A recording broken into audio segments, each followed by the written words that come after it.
Inilah sejarah asal-usul surah Al-Fatihah dan keutamaannya yang jarang umat Islam ketahui.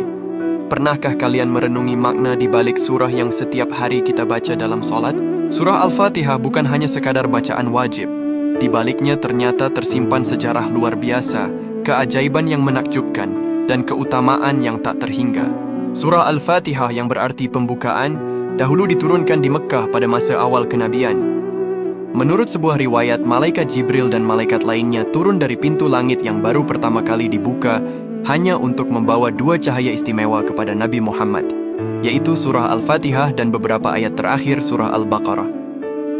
Saking agungnya surah ini, diriwayatkan bahwa iblis sampai menangis ketakutan saat Al-Fatihah diturunkan karena keberkahannya yang luar biasa. Surah Al-Fatihah dikenal juga sebagai ruqyah atau penawar segala penyakit.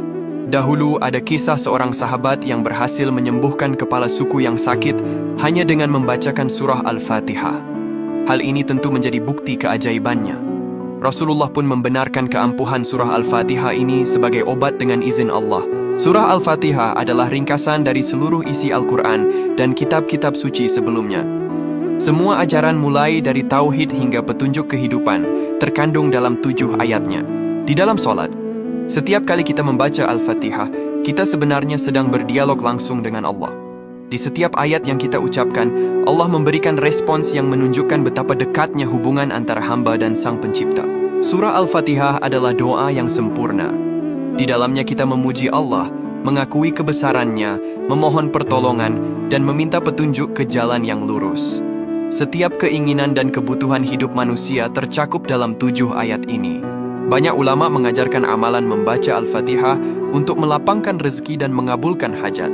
Salah satunya adalah dengan mengamalkannya secara rutin setelah solat wajib. Dengan memahami dan meresapi maknanya, surah Al-Fatihah memiliki kekuatan untuk menghilangkan kesedihan, kegundahan, kegelisahan, dan ketakutan dalam diri kita. Surah Al-Fatihah adalah hadiah istimewa dari Allah bagi umat Islam. Dengan memahami sejarah dan keutamaannya, semoga kita dapat membacanya dengan lebih khusyuk dan meresapi setiap maknanya.